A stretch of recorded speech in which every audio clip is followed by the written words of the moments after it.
Welcome back to Trading Hour on CNBC-TV18. Have made investments in AI but remain cautious, says Mike Maples, the co-founding partner of Floodgate and co-author of Pattern Breakers.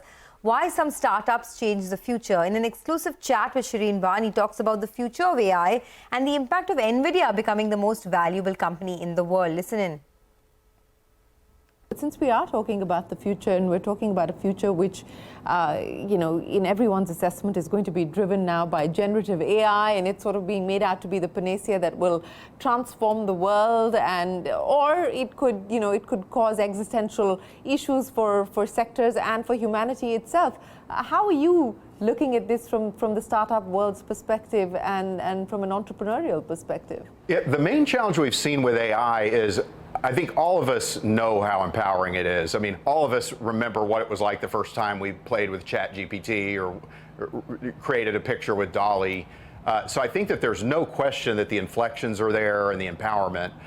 The challenge I've seen is who has the real insights. And so you see a lot of really great ideas, and I'll look at the product and I'll say, absolutely, I'd want to use that. Absolutely, I could see that people are going to want this. But then the harder question is, what is it about this that is not obvious? What is it about this that people are going to disagree with?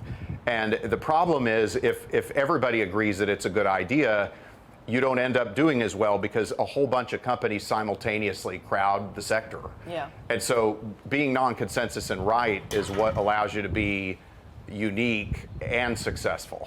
And it turns out you have to have both. And so that's where we've made some investments, but we've been cautious because a lot of the companies have powerful inflections but lack the insight.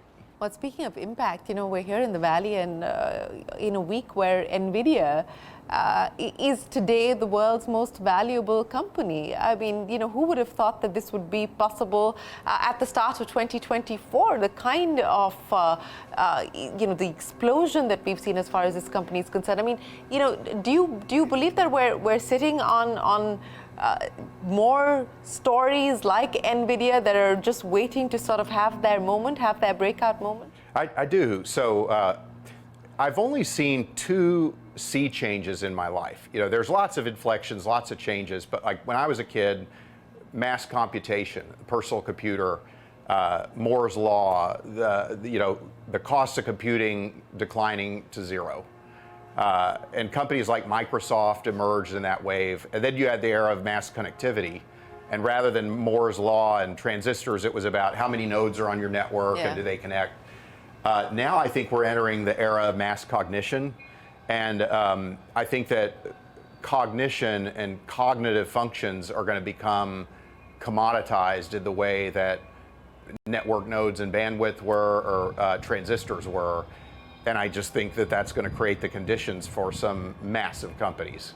And we don't even know what they're going to be yet. It's like, it would have been like trying to figure out who the best companies on the internet would be in 1995. I mean, there were some signs of who they would be, but there was a time when Intel was the most valuable chip company, more than all the other chip companies in the world combined, right? That's a long time ago. Interesting conversation, and you can catch the full conversation at 7:30 and 9:30 p.m. today only on CNBC TV 18.